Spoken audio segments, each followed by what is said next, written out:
Good morning to all. Welcome KVS RO Daily Life. We are going to start today the chapter number 3 of electrochemistry topic. बच्चे आप याद रखेंगे कि आपका जो असाइनमेंट है वो डिस्क्रिप्शन बॉक्स में लिंक है, उस लिंक के थ्रू आप डाउनलोड करके और असाइनमेंट को करेंगे और फिर आपको अपने टीचर से चेक भी करवाना है और इस सारे का रिकॉर्ड रखा जाएगा, इसलिए इसको ध्यान से करें इस असाइनमेंट को. So what is electrochemistry? Actually, electrochemistry is the branch of chemistry which deals with the interconversion of chemical energy into electrical energy and vice versa. And what are the objectives of this lesson?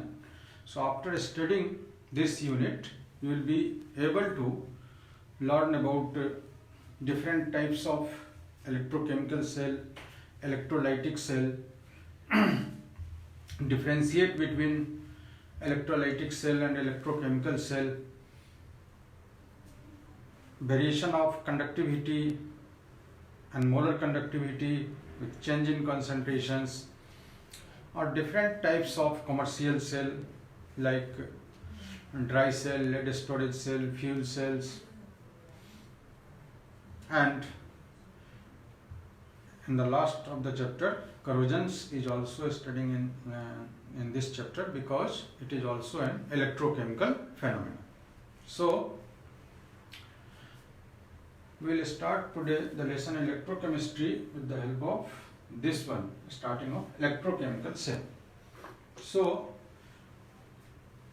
before starting the electrochemical cell, there are some terms like reduction, oxidation. मैं आपको recall कराना चाहता हूँ क्योंकि यहाँ पर बार बार ये term आएगा.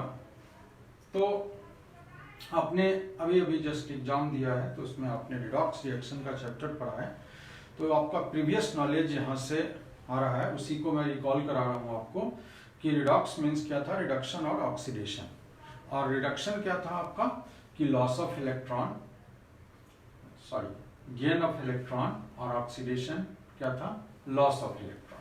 तो यहां से जो टर्मिनोलॉजी आएगा, रिडक्शन, ऑक्सीडेशन, एनोड, कैथोड, ये सारा चीज आपके उसी चीज पर बेस्ड है. सो हमने थर्मोडायनामिक्स में पढ़ा एक स्पॉन्टेनियस रिएक्शन. तो spontaneous reactions are those which have a natural tendency to occur its own with initiation or without initiation. ऐसे रिएक्शन को आप spontaneous reaction कहते हो. So electrochemical cells are the result of a spontaneous reaction. Spontaneous means अपने आप हो जाता है, आपको सिर्फ उसको एक रास्ता प्रोवाइड करना है. तो इसका यदि हम कंस्ट्रक्शन देखें, इसको हाफ सेल बोलते हैं और इसको हाफ सेल बोलते हैं. तो इसमें आप देख रहे हो कि जो जिंक सल्फेट इलेक्ट्रोलाइट है उसमें जिंक एक इलेक्ट्रोड डिप्ट है. इस मेटल स्ट्रिप को इलेक्ट्रोड बोलते हैं, ठीक है, जो अपने ही इलेक्ट्रोलाइट में डिप्ट है. यहाँ पर ये कॉपर इलेक्ट्रोड है, कॉपर स्ट्रिप, और कॉपर सल्फेट में डिप्ट है. अब जैसे ही इसको हम एक वायर से कनेक्ट करते हैं तो ये एक स्पॉन्टेनियस रिएक्शन स्टार्ट हो जाता है. तो स्पॉन्टेनियस रिएक्शन में क्या हो रहा है कि इलेक्ट्रॉन का मूवमेंट इधर से हो रहा है और according to convention the direction of current is the opposite to the movement of electrons. तो इस तरह का एक आप देख रहे हैं. यदि हम इसको अभी नहीं कनेक्ट करते हैं तब देखिए, तो यहाँ पर एक रिएक्शन स्टार्ट हुआ जो इलेक्ट्रॉन. अब तुम्हारे दिमाग में एक क्वेश्चन आ रहा होगा कि इधर से ही इलेक्ट्रॉन फ्लो क्यों नहीं हुआ, इधर से क्यों फ्लो हो रहा है. एक सिंपल एनालॉजी देखो बेटा, जैसे आपके पास दो बकेट है और दोनों बकेट में वाटर है. एक में लेवल हाई है, एक में लेवल लो है. यदि उसको एक वायर पाइप से कनेक्ट कर देते हो तो किधर से मूवमेंट होगा? नेचुरली आप कहोगे कि सर जहां पर हायर लेवल है वहां से लोअर लेवल वाले बकेट में तब तक आएगा जब तक कि वो लेयर बराबर ना हो जाए। बच्चे यहाँ भी वही बात होता है कि यहाँ जो इलेक्ट्रॉन रिलीज करने की टेंडेंसी है वो जिंक की ज्यादा है, मतलब हम कह सकते हैं कि इलेक्ट्रॉन डेंसिटी यहाँ ज्यादा है कॉपर से, इसीलिए मूवमेंट इस तरफ से हो रहा है। मतलब इनका भी है, यदि हम इसको सिल्वर इलेक्ट्रोड से लगा दें तो कॉपर ही इलेक्ट्रॉन लॉस करने लग जाएगा, क्योंकि तब जिंक से कंपेयर करेंगे। अब इनका लेवल हाई हो जाएगा और सिल्वर का कम हो जाएगा। तो इस चीज को ध्यान रखने के लिए हम आगे जब ई नॉट देखेंगे वो मैग्नीट्यूड देख करके आप बता सकते हो कि किसका जो ज्यादा निगेटिव वैल्यू में आएगा, मतलब वो इलेक्ट्रॉन लॉस करने की टेंडेंसी ज्यादा रखेगा। तो यहाँ पर इसीलिए ये इलेक्ट्रोड इलेक्ट्रॉन लॉस करता है। और तो यहाँ पर हो क्या रहा है कि जैसे रिएक्शन स्टार्ट होता है तो आप देखते हो कि ये रिएक्शन इस कंपार्टमेंट में क्या हो रहा है कि हमारा जो जिंक है सॉलिड ये डिजॉल्व हो रहा है और इलेक्ट्रॉन लॉस कर रहा है। तो इसी प्रोसेस को बोलते हैं ऑक्सीडेशन। लॉस ऑफ इलेक्ट्रॉन हो रहा है, ऑक्सीडेशन। तो यहां पर ये बेटा धीरे धीरे धीरे धीरे डिजॉल्व हो रहा है और Zn2+ आयंस इसमें बढ़ रहा है इस कंपार्टमेंट के अंदर। इस कंपार्टमेंट में क्या हो रहा है बेटा कि जैसे इलेक्ट्रॉन मूव होके आया तो यहां पर देखते हो आप कि सोल्यूशन में कॉपर 2+ है, SO4 2- है। तो ये जो कॉपर 2+ है ये इसके ऊपर ऐसे ऐसे जाके जमा हो गए, मतलब copper 2+ aqueous +2 electron gives copper solute. ये गेन ऑफ इलेक्ट्रॉन हुआ तो क्या बोलेंगे आप इसको? रिडक्शन। तो ये देख रहे हो कि ऑक्सीडेशन हाफ है और ये रिडक्शन हाफ है, मतलब दो हाफ सेल मिलकर के एक सेल बनता है। तो ये हमारा ऑक्सीडेशन हाफ, ये रिडक्शन हाफ। अब इसको याद रखने के लिए बेटा एक ऐसे एब्रिविएशन लर्न कर लेते हैं जो आसान रहेगा हमको। L स्टैंड्स फॉर लेफ्ट, मतलब ये लेफ्ट इलेक्ट्रोड है। O stands for oxidation. Oxidation कब होगा? जब आपका लॉस ऑफ इलेक्ट्रॉन होगा। A स्टैंड्स फॉर एनोड और N स्टैंड्स फॉर नेगेटिव। अब यहां पर आपको कोई पूछेगा कि क्या एनोड नेगेटिव होगा, कैथोड पॉजिटिव होगा, तो आपको इस तरह का जवाब नहीं देना कि एनोड और कैथोड होता क्या है, क्योंकि यही जब आप रिवर्स देखोगे, अभी यदि हम देखना कि इसमें इसको कनेक्ट करेंगे और इसका वोल्टेज 1.1 से बढ़ा देंगे तो ये सारा चीज चेंज हो जाएगा। तो इसलिए आप एक ऐसा डेफिनेशन याद रखें जो कभी एनोड और कैथोड का डेफिनेशन नहीं बदले। तो the electrode at which oxidation takes place, ये हर हमेशा सही रहेगा, कभी भी किसी सेल में इलेक्ट्रोलाइटिक हो या इलेक्ट्रोकेमिकल हो कभी नहीं चेंज होगा। इसलिए इसी डेफिनेशन को याद रखना है कि the electrode at which oxidation takes place is called anode and the electrode at which reduction takes place is called cathode. फिर से बेटा क्या है कि एनोड किसको बोलते हैं? जो हमारा ऑक्सीडेशन होता है, मतलब लॉस ऑफ इलेक्ट्रॉन हो रहा है। और कैथोड किसको बोलते हैं? जिसमें गेन ऑफ इलेक्ट्रॉन हो रहा है और रिडक्शन। अब देखो ये उसका अपोजिट आपको हो जाएगा RRCP, मतलब राइट, रिडक्शन, कैथोड और पॉजिटिव। अब इसमें आप देख रहे हो कि zinc sulphate Zn2+ SO4 2-, Cu2+ SO4 2-। तो इसमें हम क्या देख रहे हैं कि हमारा जो इलेक्ट्रिकल न्यूट्रलिटी है वो मेंटेन है, मतलब जितना पॉजिटिव उतना नेगेटिव। लेकिन इस रिएक्शन होने के बाद क्या हो रहा है बेटा?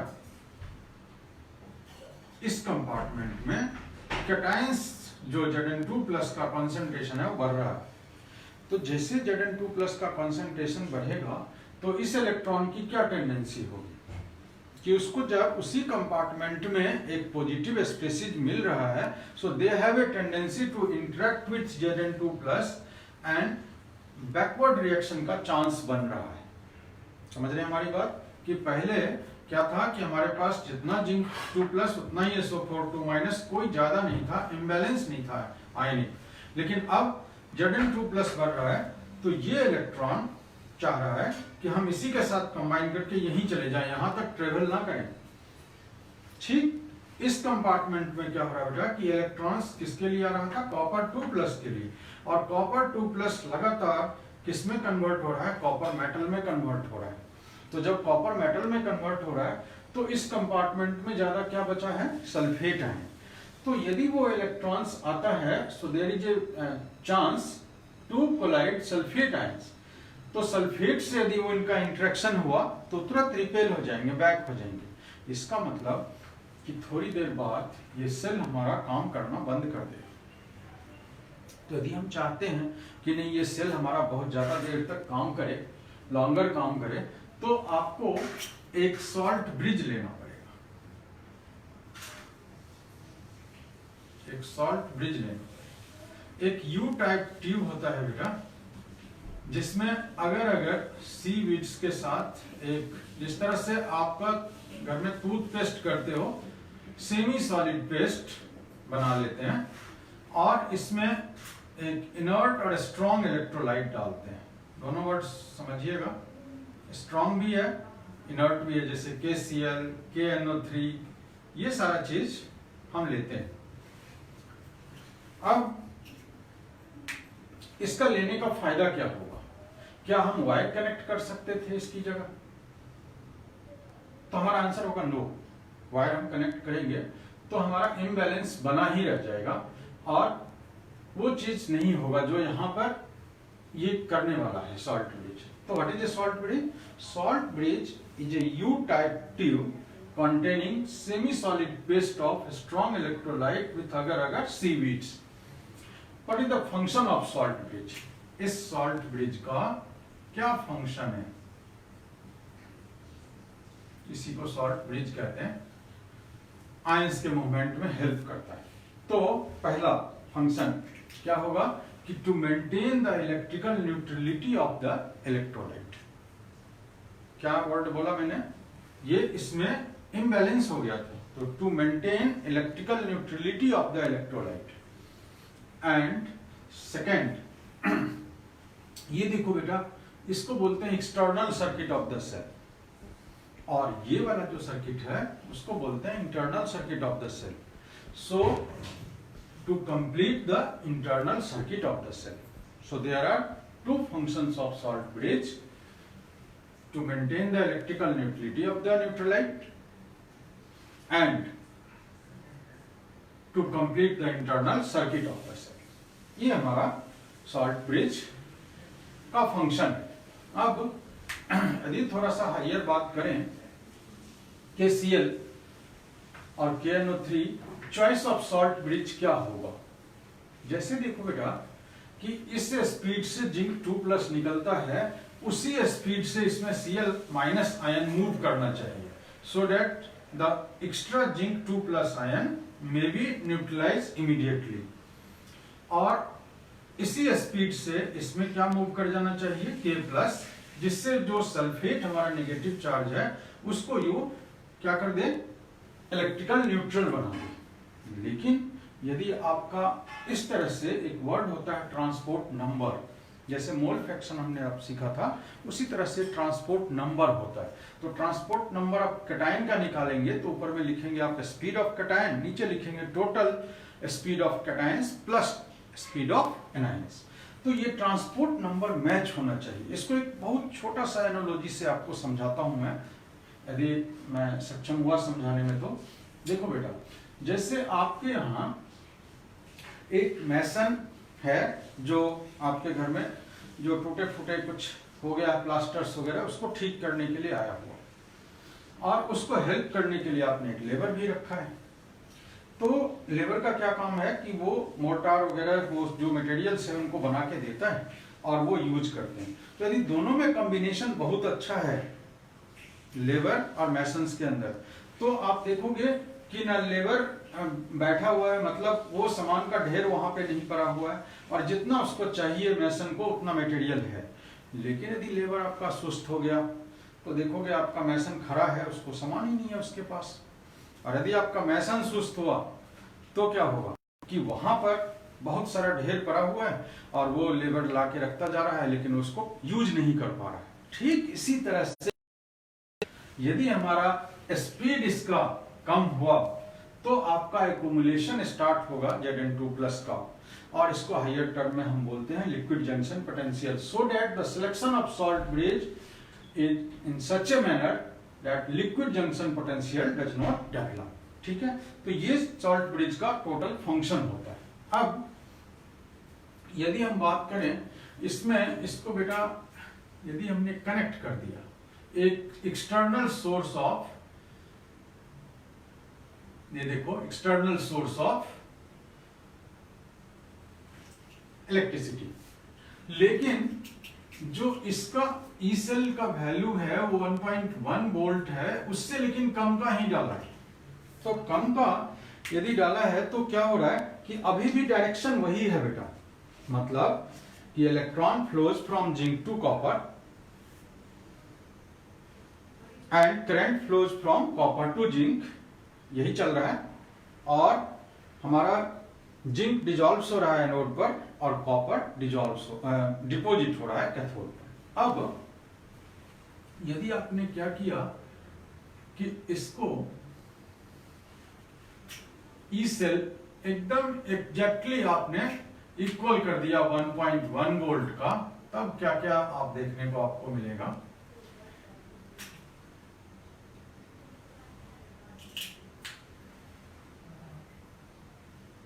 अब आप देखो ना कोई करंट फ्लो, ना कोई इलेक्ट्रॉन फ्लो, और आपका I 0 हो जाएगा।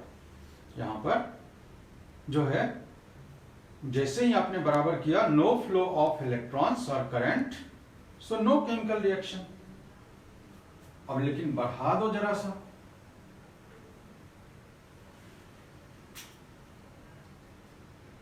वन 1.1 वोल्ट से आपने बढ़ा दिया।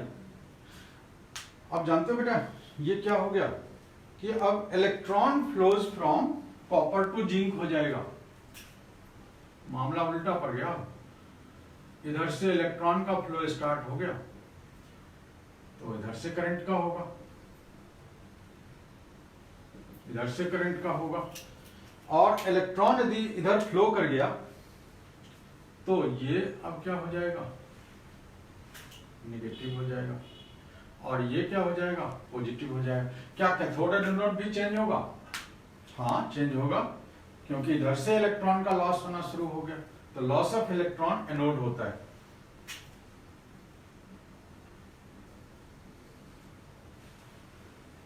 और गेन ऑफ इलेक्ट्रॉन कैथोड होता है। अब देखो सारा चीज उल्टा शुरू हो गया, यहां पर अब ये डिजॉल्व होगा, ये डिपॉजिट होगा।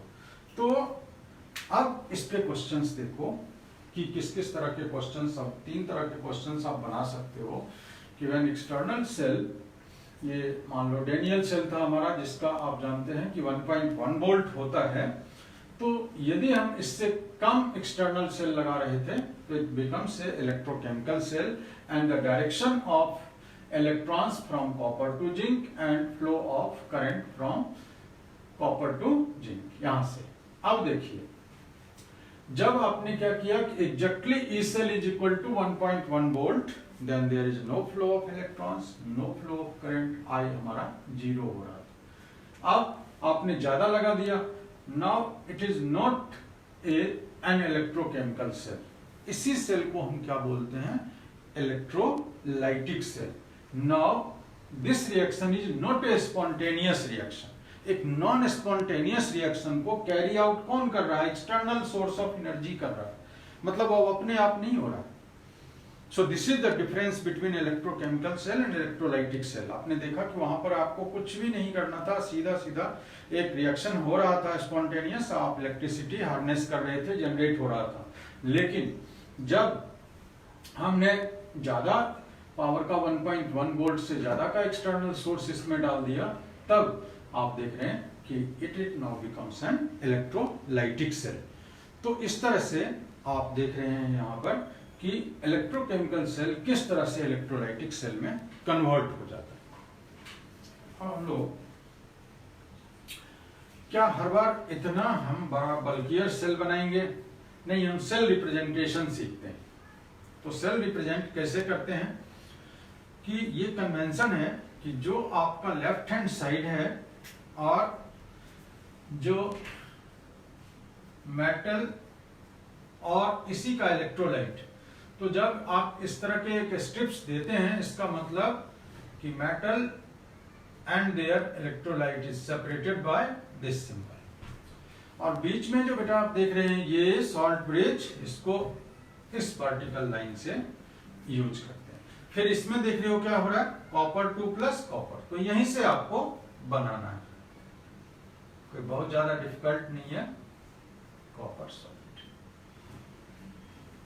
ये एंड कैसा है, पॉजिटिव एंड, ये एंड कैसा है, नेगेटिव। तो यदि हमको कोई सेल दिया है तो हम सेल रिएक्शन लिख सकते हैं। यदि हमको कोई ओवरऑल रिएक्शन दिया हुआ है, सेल रिप्रेजेंट करना है, तो हम सेल रिप्रेजेंट कर सकते हैं। तो एक करके देखते हैं हम लोग, फिर आप भी प्रैक्टिस करिएगा इसको।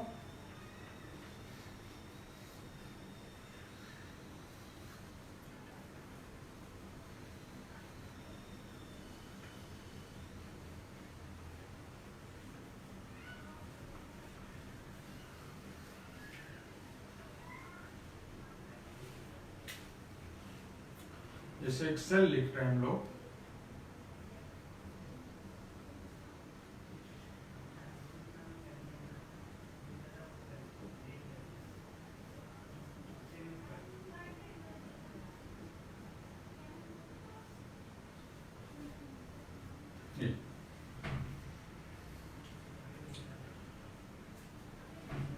इस सेल को देख करके आपको क्वेश्चंस क्या क्या पूछ रहा है कि right the individual reaction at anode and cathode. Individual reaction बेटा ये वाला पार्ट देखो क्या हो रहा है, लॉस ऑफ इलेक्ट्रॉन, लेफ्ट में लिखा हुआ था एनोड है, तो ऐसे लिखेंगे।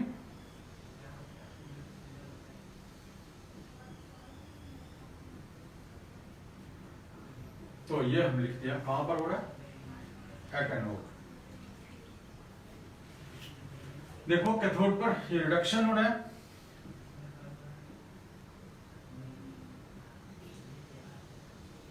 जितना चार्ज उतना इलेक्ट्रॉन।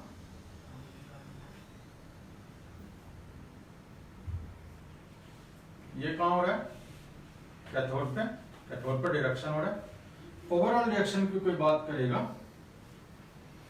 तो हम इसको ऐड करेंगे, लेकिन ऐड करने में आपको पता है ना कि इलेक्ट्रॉन को हमें कैंसिल आउट करना है। तो आप देख रहे हैं कि कितना इलेक्ट्रॉन लॉस हो रहा है, 2, और ये गेन कितना कर रहा है, 3।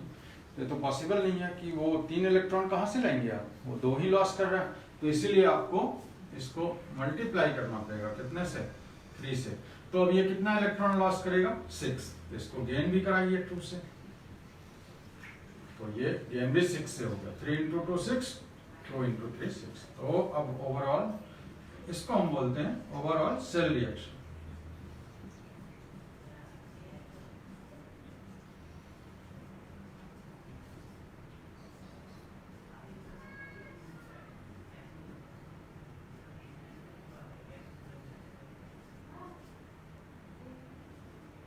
ये overall cell representation. Which one of the electrode is negatively charge, तो ये वाला नेगेटिवली है, ये वाला नेगेटिवली है। क्या बताया था आपको, रिकॉल करिए, लोन लेफ्ट कौन सा है, ये। तो ये हमारा कैसा होगा, नेगेटिवली चार्ज इलेक्ट्रोड, ये हमारा पॉजिटिवली चार्ज इलेक्ट्रोड होगा। तो इसको देख करके हम ये लिख सकते हैं और इसको देख करके ये लिख सकते हैं। अब इलेक्ट्रोड पोटेंशियल की बात करते हैं थोड़ा सा।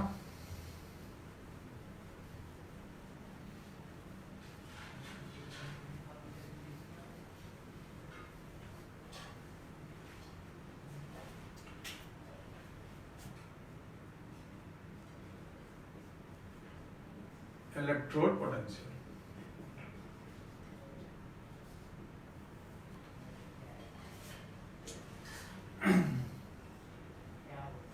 जैसे एक मेटल M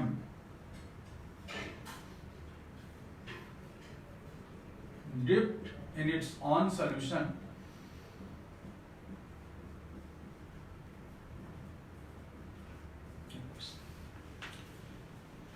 आप देखेंगे कि इस मेटल की टेंडेंसी हो रही है कि हम इलेक्ट्रॉन लॉस करें और अपने इलेक्ट्रोलाइट में। इस आयन की टेंडेंसी क्या है?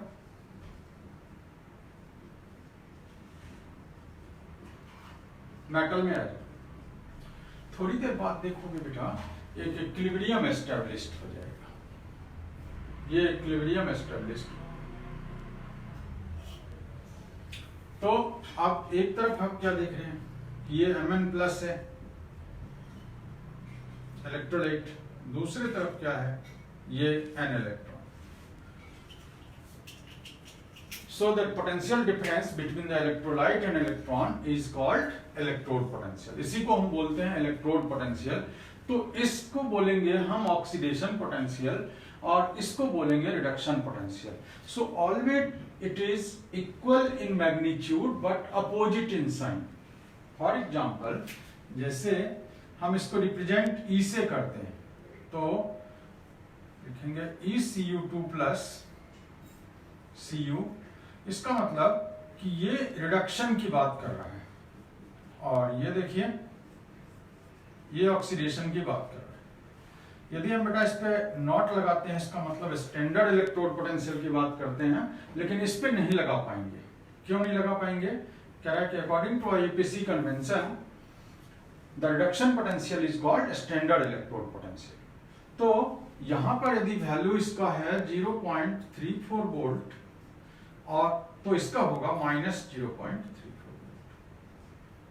क्या मतलब कि ये हमारा जो इलेक्ट्रोड पोटेंशियल है मैग्नीट्यूड में सेम है लेकिन अपोजिट इन साइन है।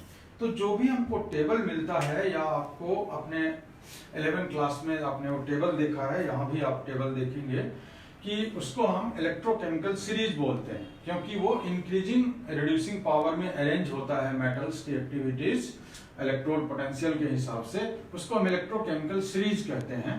तो ये जो है कभी भी आप ये इंडिविजुअल इलेक्ट्रोड्स का आप नहीं निकाल सकते हैं। जैसे यदि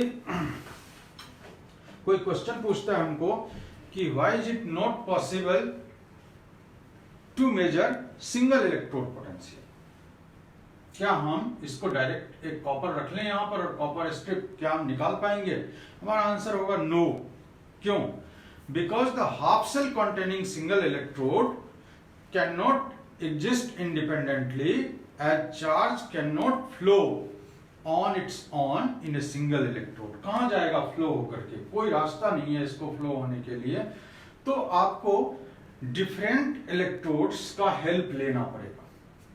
जैसे अभी आपने देखा कि उसमें जो दो इलेक्ट्रोड था, एक कॉपर था और एक जिंक था आपका, और इस सेल का जो इलेक्ट्रोकेमिकल सेल है उनको साइंटिस्ट के नाम पर उनको ऑनर करने के लिए उनको लुइस गैल्वेनी के नाम पर गैल्वेनिक सेल बोलते हैं और अलेक्जेंड्रो वोल्टा के नाम पर वोल्टेइक सेल बोलते हैं। तो इसमें भी हम दो इलेक्ट्रोड्स की जरूरत होती है, तो हम सिंगल का नहीं निकाल पाएंगे। तो हम इलेक्ट्रोड पोटेंशियल कैसे निकालते हैं?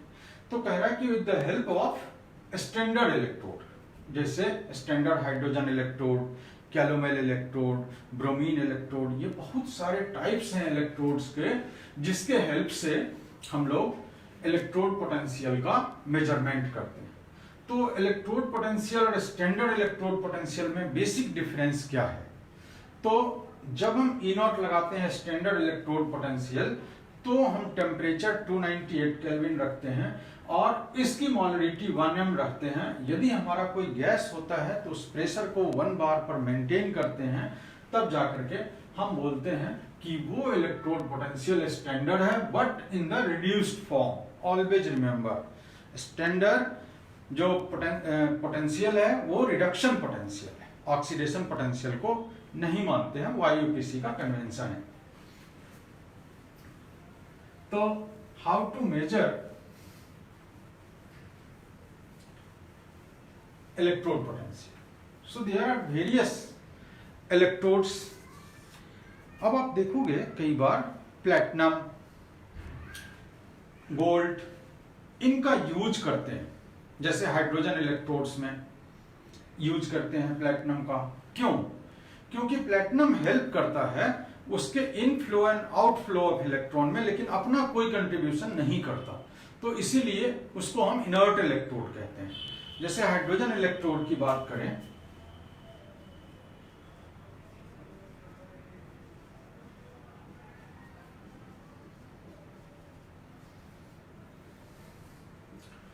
तो Pt जो सॉलिड है वो उसको हेल्प कर रहा है।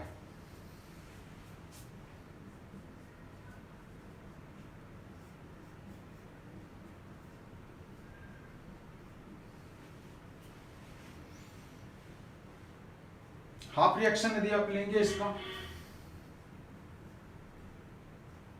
रिडक्शन हाफ,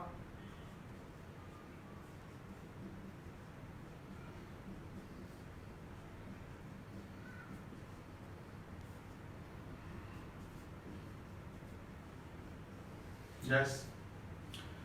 यदि हम ब्रोमीन इलेक्ट्रोड की बात करें,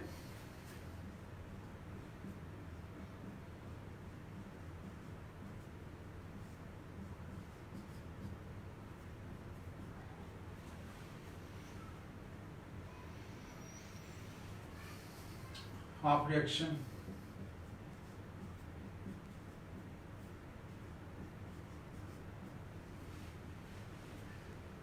ये सारा इलेक्ट्रोड्स है जिसका हम E0 की वैल्यू पहले से फिक्स है, और इसके हेल्प से हम लोग निकालते हैं इलेक्ट्रोड पोटेंशियल।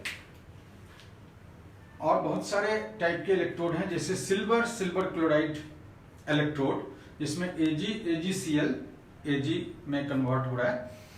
और कैलोमेल इलेक्ट्रोड का नाम सुना होगा आपने, मर्क्यूरस क्लोराइड इलेक्ट्रोड्स, ये सारे हैं। लेकिन अपने सिलेबस में तो हाइड्रोजन के हेल्प से ही निकालते हैं, तो हम हाइड्रोजन के हेल्प से निकालना सीखते हैं कि कैसे निकालते हैं इसको।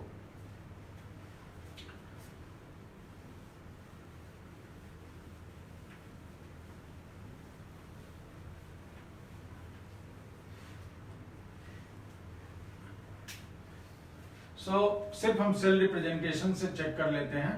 जैसे देखिए Pt सॉलिड, गैस, स्टैंडर्ड की बात कर रहे हैं तो अब सारा चीज लेना पड़ेगा। 1 बार H plus 1m Cu2 plus 1m gives copper. अब जब हम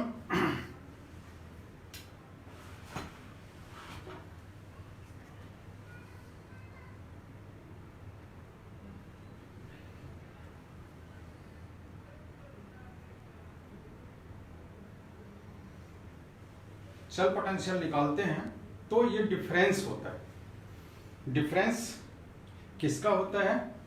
right electrode to left electrode. Right वाला कैथोड होता है तो हम कैथोड माइनस एनोड बोलते हैं।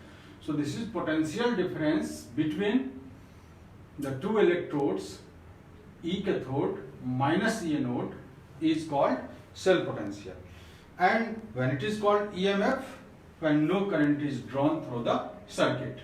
इन दोनों में बस ये छोटा सा डिफरेंस है कि यदि आप दोनों के पोटेंशियल का डिफरेंस राइट माइनस लेफ्ट ले रहे हैं और करंट ड्रॉ कर रहे हैं, तब तो आप सेल पोटेंशियल वर्ड बोलते हैं, नहीं तो हम EMF बोलते हैं, इलेक्ट्रोमोटिव फोर्स बोलते हैं। तो इसमें यदि हम लोग निकालना चाहें तो इसका ये रिएक्शंस है कि हमारा जो H2 गैस है वो H प्लस में जाता है, कॉपर 2 प्लस कॉपर में जाता है। तो यदि हम ई नॉट सेल की बात करें तो लिखेंगे हम लोग E naught right minus E naught left, but the value is always in the reduced form. Always remember, यहां पर कोई कंप्रोमाइज नहीं। इसका ई नॉट का जो वैल्यू दिया हुआ है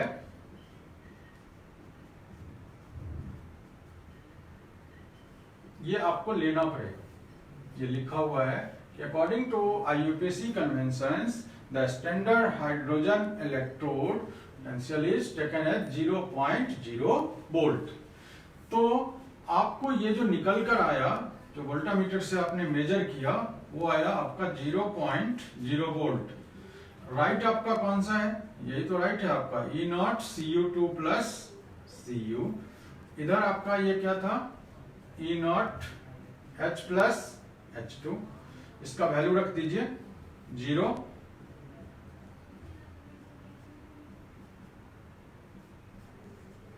माइनस 0.0।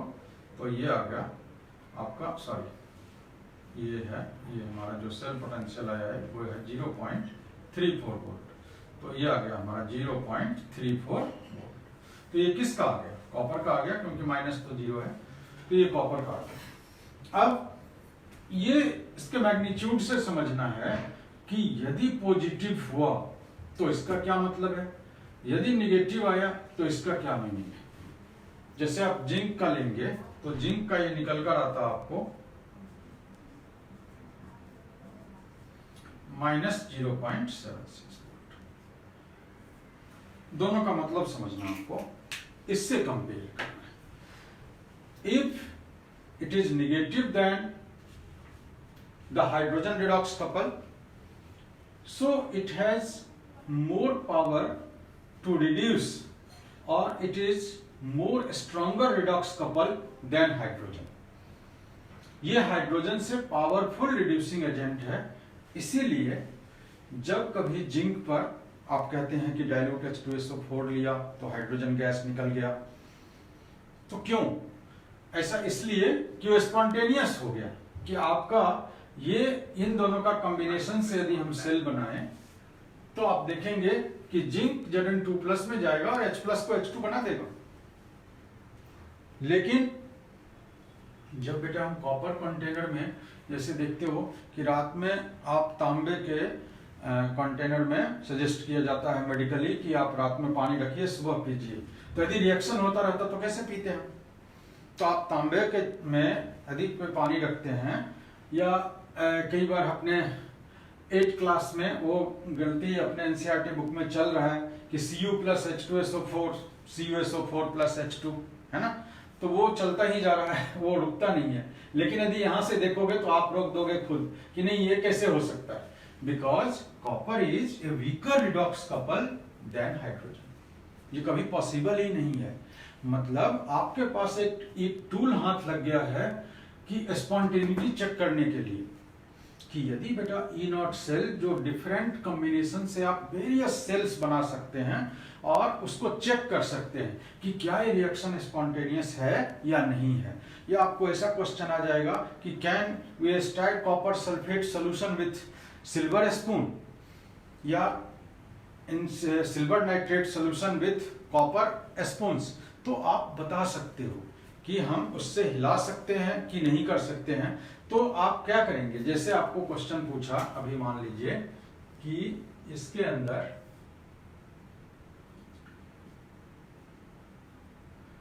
ये सिल्वर नाइट्रेट का सॉल्यूशन रखा और कह दिया कि ये कंटेनर जो है ये कॉपर का है, और आपसे क्वेश्चन क्या पूछ दिया कि can you store silver nitrate solution in copper vessels. तो आप क्या बोलेंगे? आप यस नो करने से पहले आप क्या करेंगे? इसकी फिजिबिलिटी चेक करेंगे।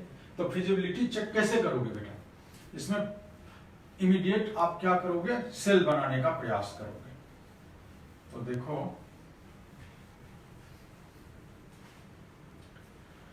यहां पर कॉपर है, तो निश्चित रूप से आप कॉपर की जो टेंडेंसी होगी, क्योंकि मेटल तो है, तो ये लॉस करें।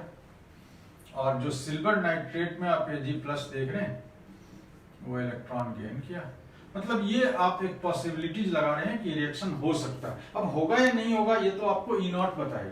तो मतलब किस तरह का सेल बन रहा है बेटा, कॉपर सॉलिड से कॉपर 2+ है और Ag+ से Ag। अब देखिए कि यहां पर इसकी वैल्यू, तो ये राइट हो गया और ये लेफ्ट हो गया। तो E नॉट सेल निकालना है यदि हमको, तो हम लिखेंगे बेटा E नॉट राइट हमारा क्या है Ag+ Ag।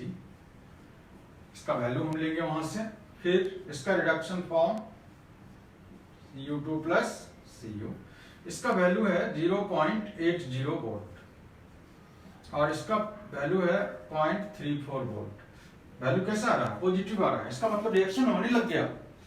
तो जब रिएक्शन होने लग गया तो आप कैसे रखोगे, तो आप बोलोगे नहीं, it can not be stored in copper vessel.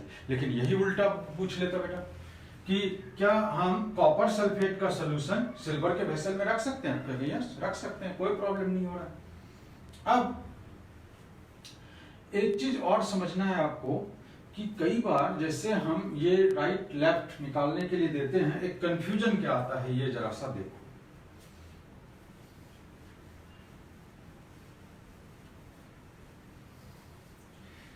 थोड़ा सा गलती होने का चांस रहता है, उस चीज को पॉइंट आउट मैं कर रहा हूं। जैसे ये 3mg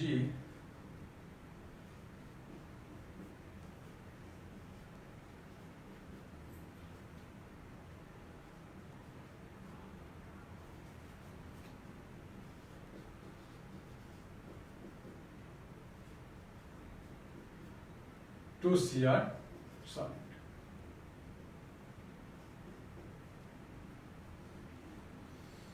यदि इसका वैल्यू हमने दिया आपको E not Mg2 + Mg -2.36 volt, E not Cr3 + Cr -0.74 volt, और आपको कह रहे हैं कि ई सेल निकालो। तो आप क्या देख रहे हैं कि यहाँ पर 3 से मल्टीप्लाई है, यहाँ पर 2 से मल्टीप्लाई है, तो इसका रिएक्शन तो कुछ इस तरह से हो रहा है। तो क्या हम इसको मल्टीप्लाई करें या सीधा सीधा निकालें, मतलब इसका ई नॉट सेल क्या करें, हम इसको 3 से मल्टीप्लाई करें, इसको 2 से नहीं। Always remember this voltage is an intensive properties. आपने इसको 3 से मल्टीप्लाई किया, 2 से मल्टीप्लाई किया, कोई भी इस पे डिपेंड नहीं कर रहा है, because it does not depend upon quantity of matter, it is an intensive property. तो राइट माइनस लेफ्ट करो, राइट आपका ये है, तो E not Cr3 + Cr minus E not Mg2 + इस फॉर्म में आप इसको निकाल पाएंगे। तो ये आपका जो आंसर आएगा वो इसका हमारा स्टैंडर्ड सेल पोटेंशियल होगा। लेकिन हर हमेशा ये चीज स्टैंडर्ड में तो नहीं होगा, हर हमेशा तो आप मोलरिटी को 1m मेंटेन करके नहीं रखेंगे। तो हम नेक्स्ट क्लास में जो पढ़ने वाले हैं वो ये कि यदि हम इसका कंसंट्रेशन बदलें या क्या क्या फैक्टर हो सकता है, आप कहें कि किस किस चीज पे हमारा सेल पोटेंशियल डिपेंड करता है, जैसे nature of reactant, concentration of the reactant. यदि हम बात करते हैं कंसंट्रेशन, ये टेम्परेचर से वेरी कर सकता है ना, और ये कंसंट्रेशन से वेरी कर सकता है। तो इसके लिए नर्स्ट इक्वेशन हम पढ़ेंगे नेक्स्ट क्लास में। और बहुत सारा कुछ इस तरह का असाइनमेंट में आपको क्वेश्चंस आज दिया हुआ है कि आप अरेंज करो कि increasing order of reducing power, arrange या इन दो का, जैसे मैंने अभी आपको बोला कि E नॉट सेल की वैल्यू यदि डेनियल सेल में 1.1 वोल्ट से बढ़ा दें तो now it cell becomes an electrochemical cell और इलेक्ट्रोलाइटिक सेल।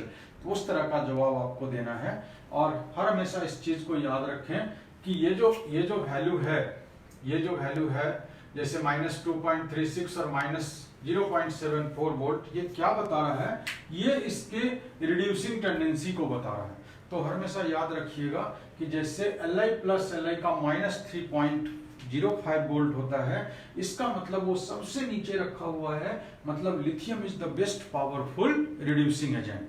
और आपने इस ब्लॉक में वो पढ़ा भी होगा कि क्यों लिथियम हो जाता है जबकि आयनाइजेशन एनर्जी तो सीजियम का लोएस्ट होता है। तो E naught is not depends only upon ionisation energy, मतलब लॉसिंग ऑफ इलेक्ट्रॉन के टेंडेंसी पर नहीं है, हाइड्रेशन एंथैल्पी पर भी डिपेंड करता है, सब्लिमेशन एंथैल्पी पर भी डिपेंड करता है। तो जो ओवरऑल टेंडेंसी होता है वो ये मेजरमेंट के फॉर्म में आता है।